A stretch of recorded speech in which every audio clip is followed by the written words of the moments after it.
o'clock. Look at Donna's gorgeous backyard. Yeah, I don't think it's green enough. It looks Donna, like we're get in on Oakwood that. Gardens. It's just beautiful.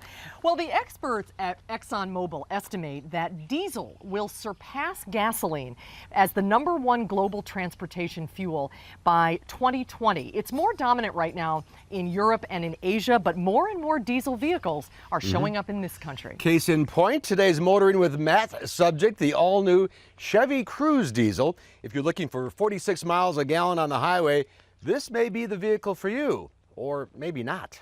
Now, Matt, last time we looked at the Jetta Hybrid, one way to get 48 miles, 49 miles per gallon. This is another way. This is another way to get almost that much highway mileage. City mileage just won't do as well as that Jetta. Chevrolet Cruze Diesel. Diesel 2014, so it's really next year's car, but arriving at dealerships now. This car is assembled in Ohio, but with an engine that's anything but American. It's built in Germany by Fiat, which is an Italian company, calibrated in Detroit for emissions and performance. 16% Mexican content, we're not sure what.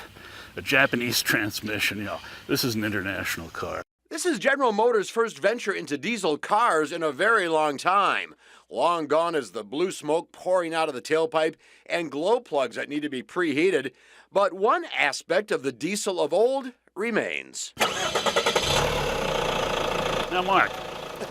What? I said, Mark! What?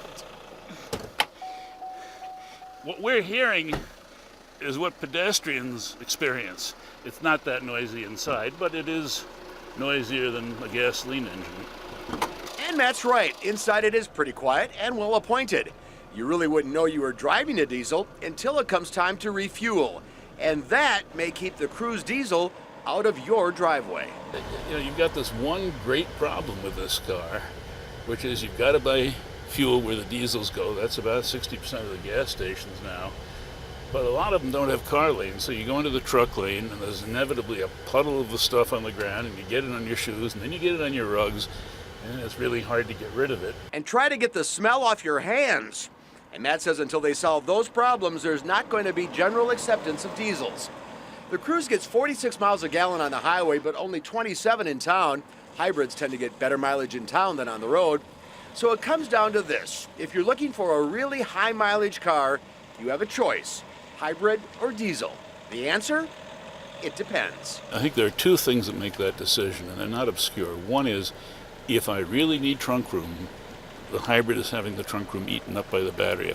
The other is, if I'm driving very long mileages, this might pay back comparably to a good hybrid. But if you're doing mixed driving or mostly city driving, this makes little sense.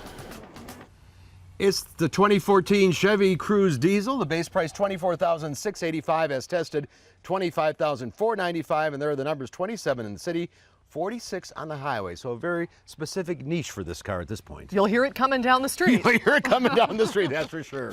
Well, it's dessert time with Donna next on Live at 5.